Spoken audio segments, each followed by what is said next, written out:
Hello everyone, আজ বাড়িতে ব্রহ্মা পুজো উপলক্ষে একটি ছোট্ট মিনি ব্লগ। তোমরা ব্লগটা দেখতে থাকো পুরোটাই।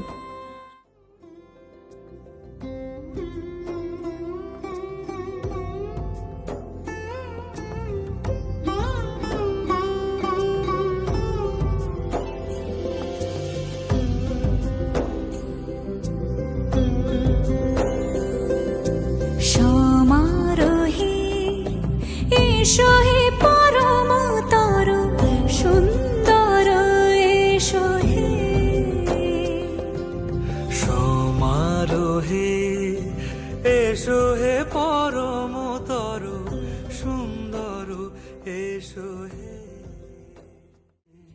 সমারোহে এসো হে পরমতর সুন্দর এসো